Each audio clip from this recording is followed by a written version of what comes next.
गलत नैरेटिव बनाने का जो षड्यंत्र था उसका पर्दाफाश हुआ है।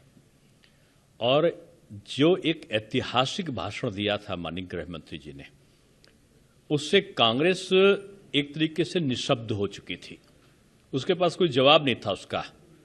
इसलिए उन्होंने कट पेस्ट का सहारा लिया।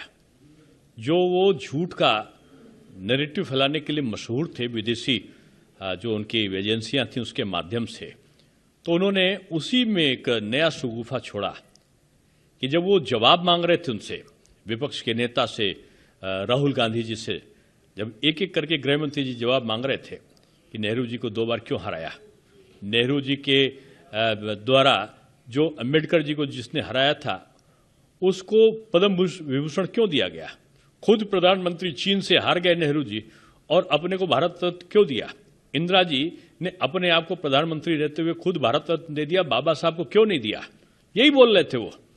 और वो ये बोले कि बीजेपी की जब समर्थित सरकार बनी तब बाबा साहब को जो है वो इनको भारत रत्न का पुरस्कार मिला, सम्मान मिला। और पंचतीर्थ बनाने वाला कौन है, मोदी जी।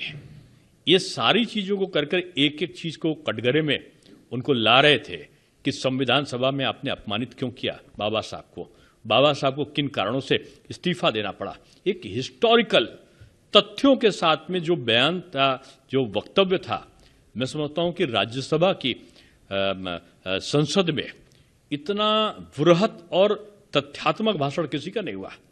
निशब्द थे, एक शब्द नहीं निकल रहा था उनके मुंह से, और बाहर जाकर उन्होंने कट पेस्ट की राजनीति करके उनको ही बाबा साहब विरोधी करार करने के लिए षड्यंत्र रचा। इसलिए बीजेपी के लोगों ने राहुल जी से और खड़गे जी से इस्तीफा मांगा कि आप नेता प्रतिपक्ष के लायक नहीं हो, आप झूठ का पुलिंदा हो, षड्यंत्र के आप पुरोधा हो, और आप जिस तरीके से अफवाह फैलाते हैं ये अफवाह के सरगना से कम नहीं है। इसलिए उनको माफी मांगनी चाहिए।